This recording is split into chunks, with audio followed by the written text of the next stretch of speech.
Estamos aqui com o meu amigo aqui. Então, esse daqui é do gênero Equus, pessoal. Aqui, ó, do gênero Equus. A mesma no equino você vai ter a zebra, você vai ter o cavalo, o Przewalski, enfim, isso daí é do gênero Equus. Olha aqui, pessoal. Olha aqui, ó. Não é lindo? Enfim, os equinos, eles vão ter algumas características, como por exemplo, olha aqui, ó. Um casco único, olha aqui, ó. Um casco único, olha aqui, ó.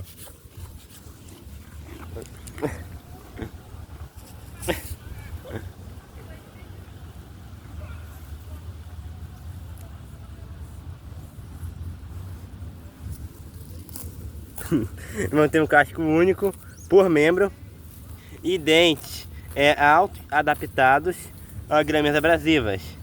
E você vai ter digestão por fermentação no intestino grosso. Você vai ter um seco volumoso para esse bicho aqui. Você vai ter uma visão lateral ampla para fugir de predador, entendeu? Enfim, é um bicho muito interessante por si só. É um bicho muito interessante. É um bicho muito interessante. Enfim, então, sobre a evolução dos cavalos, eles surgiram lá no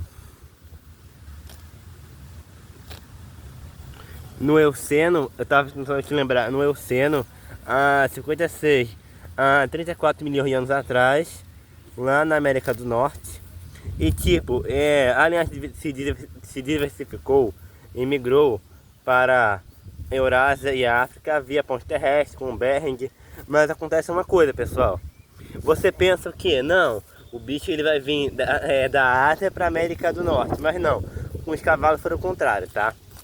Eles vieram das Américas e foram para Eurásia, né? Enfim, mas os equinos eles sumiram das Américas no fim do Pleistoceno, há 12 ou 8 mil anos atrás, por aí.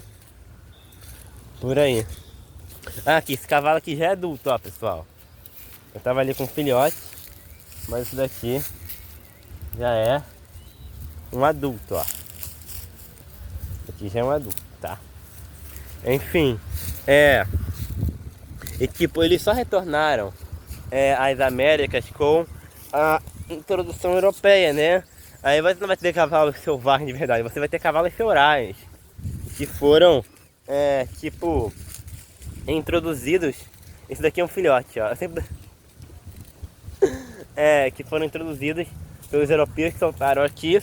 Não é mais o selvagem, né? Não é mais cavalo selvagem de verdade. É só cavalos feurais. Inclusive, cavalos na América do Norte são caçados por pumas. Enfim, tipo, como vai ser a evolução do cavalo? Há 50 milhões de anos atrás, o cavalo, ele não era assim como a gente conhece. Como que era o cavalo? Um cavalo, ele tinha o tamanho de uma raposa, ele tinha vários dedos e tinha uma dieta folívora.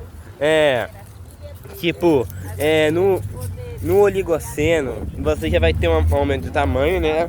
Uma redução de dígitos. E tipo, no Mioceno, você vai ter o começo dos dentes altos, né? Para dieta abrasiva e pastagem mais intensa, corrida mais eficiente. Enfim, pessoal, já no Mioceno tardio, Plioceno, você vai ter a transição para um único casco. Enfim, já no Pleistoceno, meu querido Pleistoceno, que eu tanto gosto de estudar, né? Você já vai ter a anatomia moderna. Entendeu? Ó, aqui comendo lixo, ó. Que coisa feia. Coisa feia, mas enfim. Tipo, quando eu falo dentes altos, hiperdossodontia significa que a parte visível dos dentes é apenas a ponta. A maior parte da coroa está guardada da gengiva, emergindo lentamente ao longo da vida para compensar o desgaste intenso. Você vai ter o cemento, o material ósseo, que recobre o dente por fora, inclusive na coroa exposta nos cavalos. O cemento é espesso e ajuda na resistência mecânica. Você vai ter o esmalte pregueado e espesso, tá? Formando padrões irregulares nos dentes, criando superfícies abrasivas que trituram fibras duras, né?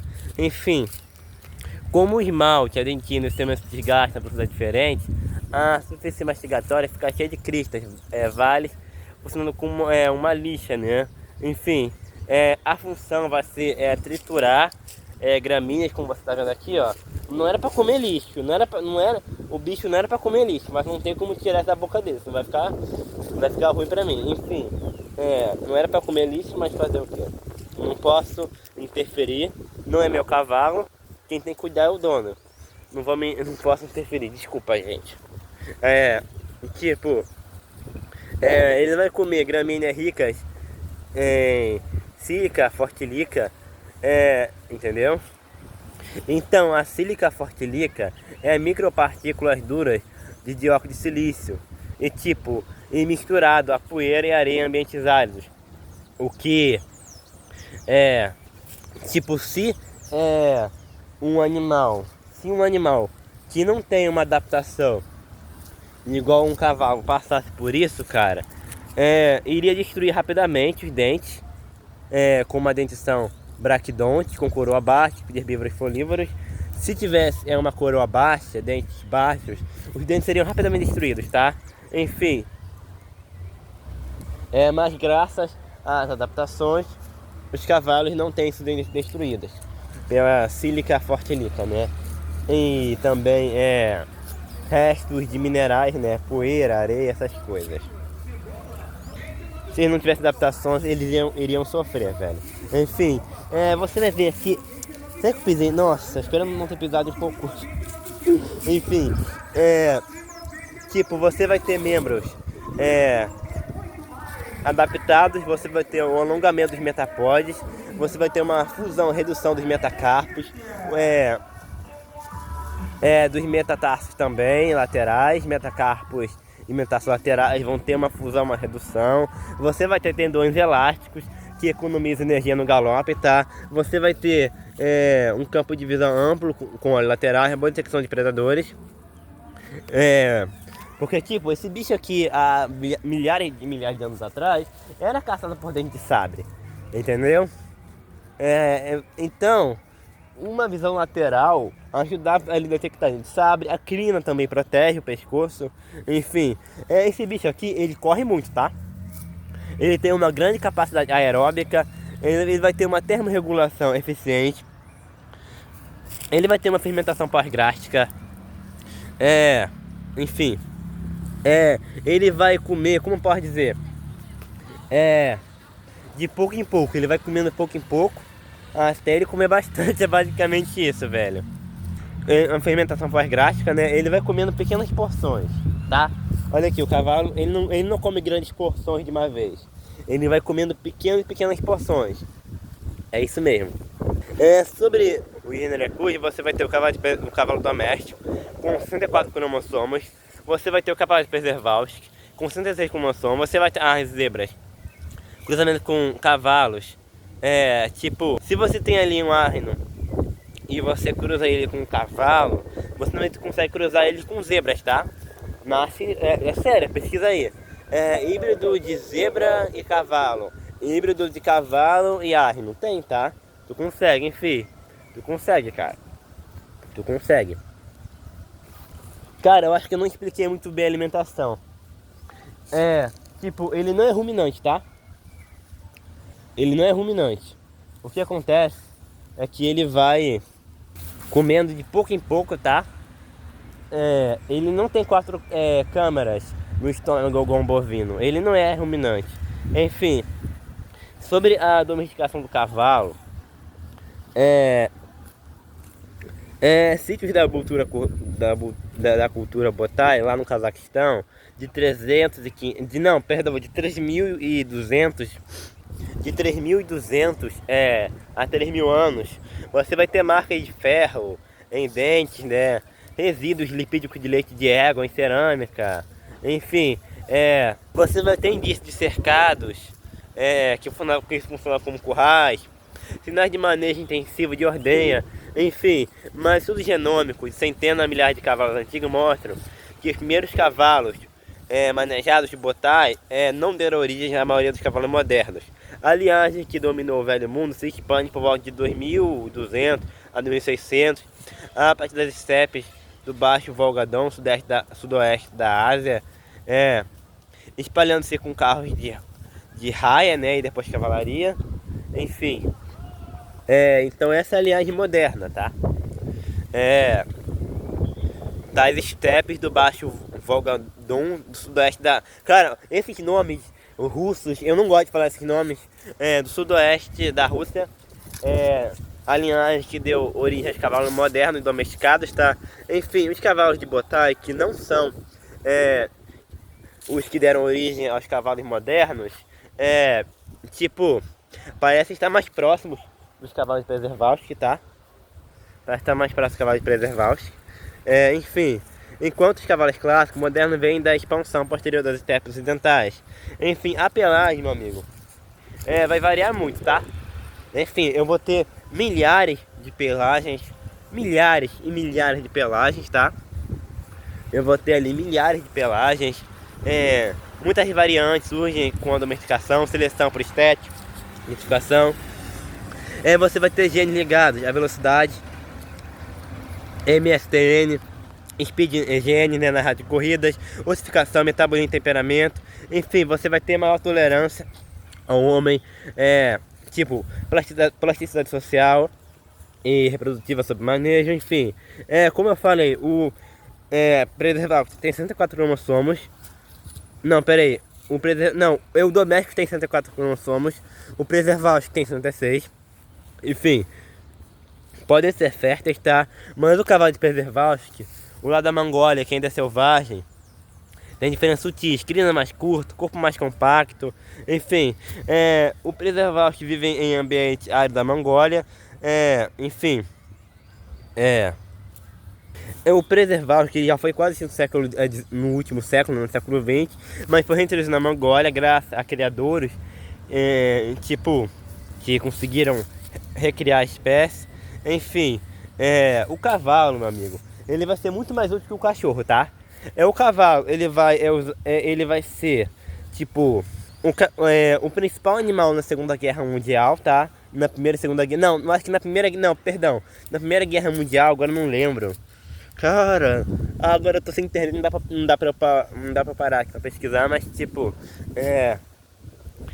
Na Primeira Guerra ou Segunda Guerra Mundial, os cavalos foram muito úteis e os soldados perdiam os cavalos, eles sentiam mais falta dos cavalos do que os próprios companheiros de guerra, velho. Enfim, o cavalo, ele vai ajudar logística de guerra, tática, comunicações, enfim, rodas raiadas, tipo 2 milênios, tipo 2 milênios antes de Cristo, rodas raiadas, tipo 2 milênios,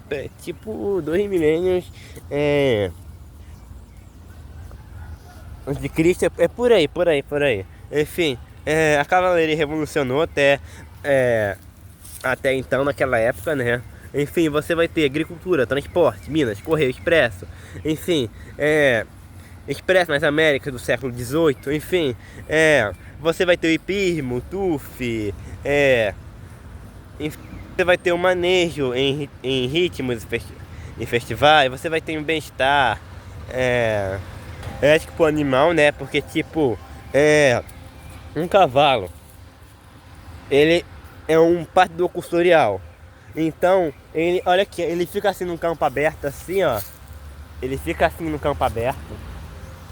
E ele é cursorial, ele vai pastando de pouco em pouco. Então, quando você confina esse bicho em uma baia, o bicho fica louco. Sem forrageamento adequado, você vai ter movimentos estereótipos, rodar na baia, morder madeira, ou até mesmo comer pintinhos, sim. Se você pesquisa na internet, sai esse vídeo e pesquisa: cavalo come pinto, filhote de galinha. Você vai ver que o que acontece é que o estresse faz o bicho acabar comendo essas aves, velho. Enfim, como eu já expliquei 1000 vezes, ele não é ruminante, tá? Enfim, deixa ele uma forragem à vontade, ou quase, né? Fracionar concentrados. E cuidado com ultra gráfico, obesidade, tá? Enfim, o casqueamento ele deve ser regular, mas olha esse cavalo aqui, ó. Olha isso daqui, ó, pessoal. Olha isso daqui, ó. Você vai ver que você vê que ele precisa de um casqueamento, esse cavalo aqui. Só que o cavalo não é meu, então eu não tenho obrigação de fazer isso, tá? Enfim, o cavalo ele anda em bandos matriarcais, tá? Várias fêmeas, e você vai ter um macho ali garanhão para fazer filhote em cada uma daquelas fêmeas ali. Então, o cavalo é um bicho social, não pode deixar o cavalo sozinho. Ele precisa lidar com outros equinos, né? Enfim, se você fizer o cavalo ele pegar um peso absurdo, você precisa deixar ele no descanso, né? Enfim, prevenção de sobreuso de tendões superiores, enfim. É basicamente isso, pessoal. É basicamente isso que eu queria falar de cavalos. Esse vídeo que foi improvisado, cara. O que eu falei, pesquisa aí, na Primeira e Segunda Guerra Mundial, quando um soldado perdia um cavalo, ele sentia mais falta do cavalo, fazia mais mal à cabeça dele do que perder um companheiro de guerra, tá? Pesquisa aí, por favor. Pesquisa isso pra mim aí, por favor. Enfim, da Idade do Ferro em diante, você vai ter a consolidação da cavalaria, redes comerciais, raças, regionais. Enfim, no século XVIII e XIX, você vai ter a migração de cavalo para esporte, lazer, cultura. É basicamente isso, pessoal. É basicamente isso. Enfim. Jesus abençoe vocês.